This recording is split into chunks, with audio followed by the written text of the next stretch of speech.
বাইরে হোটেল বা রেস্টুরেন্টের খাবারের কালার টেক্সচার এমন হয় সেগুলো দেখেই যেন লোভনীয় লাগে আর মনে হয় কেন আমরা বাড়িতে এই রকম বানাতে পারি না, তাই না? নমস্কার বন্ধুরা, রসনালয়ে আপনাদের অনেক স্বাগত। আজ আমি আপনাদের সঙ্গে শেয়ার করব ঠিক সেই রকমই হোটেলের মতন একটা ডিম কারির রেসিপি। তো চলুন শুরু করি। তার জন্য আমি এখানে প্রথমেই সেদ্ধ করা ডিম নিয়ে নিয়েছি। সেদ্ধটা আর আপনাদের সঙ্গে শেয়ার করলাম না, কারণ তাতে ভিডিওটা অযথাই বড় হবে। ডিম সেদ্ধ করার সময় আমি অল্প লবণ আর একটু ভিনিগার দিয়ে সেদ্ধ করেছি, তাতে ডিম সেদ্ধ করাটা সুবিধা হয় এবং খোসা ছাড়াতেও সুবিধা হয়। এবার সেই সেদ্ধ করা ডিমগুলোকে আমি ছুরির মাথার সাহায্যে অল্প অল্প করে চিড়ে নিচ্ছি। এইভাবে চিড়ে নিলে একটাই সুবিধা, সেটা হলো ডিমগুলো ফাটবে না, চোখে মুখে ছেটার ভয় থাকবে না। তারপর তার মধ্যে অল্প পরিমাণ লবণ আর একটু হলুদ আর দিয়ে দেবো একটু কাশ্মীরি লঙ্কা গুঁড়ো। এখানে যেহেতু আমি হোটেলের মতন ডিম কারি রান্না করছি, তো আমাকে কালারটা ঠিক সেই রকম আনার চেষ্টা করতে হবে। তাই আমি এখানে কাশ্মীরি লঙ্কা গুঁড়োটা এই মাখানোর সময় একটু ব্যবহার করলাম, তাতে ডিমের কালারটা খুব সুন্দর হবে। এবার আমি এই মশলাটা ডিমে মাখিয়ে রেখে আমি একটা মশলা করব। সেটার জন্য আমি এখানে দুটো মাঝারি সাইজের পেঁয়াজ, অনেকটা পরিমাণে রসুন, বেশ কিছুটা আদা, 7-8টা পাকা লঙ্কা, মানে না থাকলে কাঁচা সবুজ লঙ্কাও ব্যবহার করতে পারেন, সঙ্গে দুটো মাঝারি সাইজের টমেটো পাতলা পাতলা করে কেটে নিয়েছি।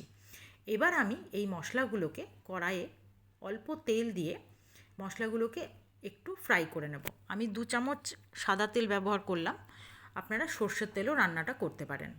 এবার তার মধ্যে কিন্তু আমি গ্যাসের ফ্লেমটাকে লো রেখে প্রথমে পেঁয়াজটা দিয়ে একটু হালকা ভেজে নেব। তারপর এই যে বাকি মশলাগুলো রেখেছি সেগুলো সবটাই এর মধ্যে দিয়ে দেবো। আদা, রসুন, পাকা লঙ্কা, তারপরে টমেটো সব দিয়ে ঠিক এই রকম যখন নরম হয়ে আসবে ততক্ষণ আমি এটা ভেজে রান্না করে নেব। তারপর সেটাকে মিক্সির জারের মধ্যে দিয়ে দেব। নতুন বন্ধুকে আমার চ্যানেলে স্বাগত জানিয়ে পুরনো বন্ধুদের আমার সঙ্গে থেকে ভিডিও দেখার জন্য অনেক ধন্যবাদ। যে সকল বন্ধুরা এখনও আমার চ্যানেলটি সাবস্ক্রাইব করেননি তারা প্লিজ চ্যানেলটি সাবস্ক্রাইব করে পাশে থাকা বেল আইকনটি প্রেস করে দেবেন, রেগুলার নোটিফিকেশান পেয়ে যাবেন। আর যে সকল বন্ধুরা ফেসবুক পেজ থেকে আমার ভিডিওটি দেখছেন তারা অবশ্যই আমার পেজটি ফলো করে দেবেন। এবার আমি ডিমগুলোকে দেখলেন অল্প তেলে ভালো করে ভেজে তুলে নিয়ে সেই তেলের মধ্যে তেজপাতা, গোটা জিরে আর এলাচ আর দারচিনি ফোড়ন দিয়ে দিলাম। ফোড়নটা একটু ভাজা হয়ে গেলে কাশ্মীরি লঙ্কা গুঁড়ো আর হলুদ গুঁড়োটা আমি এখানে প্রথমেই তেলের মধ্যে দিয়ে দেবো। আমি আপনাদেরকে আগেই বলেছি হোটেলের মতন রান্নাটা করছি, তাই কালারটা খুব এখানে বিশেষভাবে জরুরি।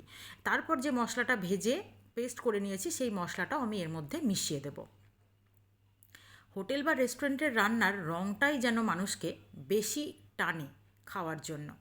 এবার ওই মশলাটা যখন অল্প কষা হয়ে যাবে, মশলার মিক্সির জারটা ধুয়ে আমি ওর মধ্যে অল্প জল দিয়ে দিলাম। এবার দিয়ে দেব জিরের গুঁড়ো আর দেব সামান্য ধনে গুঁড়ো। জিরে গুঁড়োটা এখানে আছে 1 টেবিল স্পুন আর ধনে গুঁড়োটা আছে 1/2 টেবিল স্পুন। স্বাদ অনুযায়ী লবণ দিয়ে দেব। এবার খুব ভালো করে আবারও মশলাটা কষিয়ে নেব। মশলাটা ঠিক যখন এইরকমভাবে কষানো হয়েছে তখন আমি এর মধ্যে দিয়ে দেব ফ্যাটানো টক দই। এখানে 2 টেবিল স্পুন টক দই আছে। টক দইটা দিয়ে আমি সামান্য একটু টক দইয়ের জলও ওপর থেকে ধুয়ে দিয়ে দেব। টক দইয়ের বাটিটা ধুয়ে একটু জল দিয়ে দেব। তারপর খুব ভালো করে আস্তে আস্তে লো ফ্লেমে রেখে আমি টক দইটাকে মশলার সঙ্গে মিশিয়ে নেব। টক দই ব্যবহার করার সময় কখনোই আঁচটাকে হাই হিটে দিতে নাই, এটা আমি আগেও বলেছি আর আপনারাও সকলেই জানেন। এবার আস্তে আস্তে মশলাটাকে দইয়ের সঙ্গে খুব ভালো করে মিশিয়ে যখন এইরকম অবস্থায় আসবে তখন অল্প জল দিয়ে আমি মশলাটাকে কষতে দেব।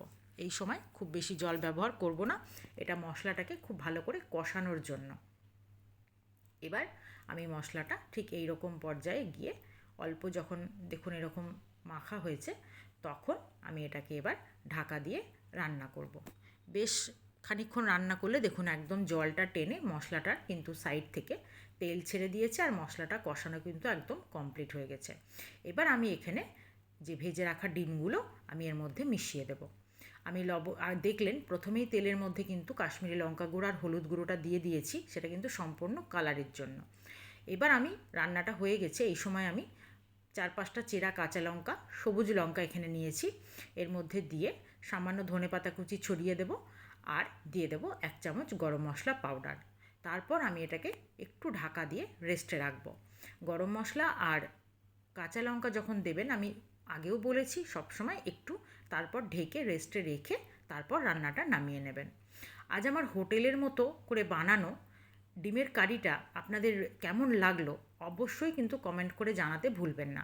আপনাদের ছোট ছোট কমেন্ট আমাদেরকে অনেক মনের জোর দেয় আর আরও সুন্দর সুন্দর রেসিপি নিয়ে আসতে সাহায্য করে।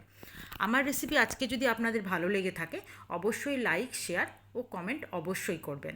আর এইভাবেও আপনারা একবার বাড়িতে রান্না করে দেখুন, একদম হোটেলের ডিম কারিকে কিন্তু ফেল করে দেবে। এত সুন্দর, আপনারা দেখেই বুঝতে পারছেন দেখতে কতটা লোভনীয় হয়েছে, আর খেতেও কিন্তু ঠিক ততটাই সুস্বাদু হয়েছিল। ওপর থেকে একটু ধনেপাতা কুচি ছড়িয়ে দিলে কিন্তু এটার সৌন্দর্য আরও অনেকটাই বেড়ে যাবে। আপনারা ভালো থাকুন, সুস্থ থাকুন, আবারও নতুন ভিডিও নিয়ে হাজির হব। আজ এই পর্যন্ত।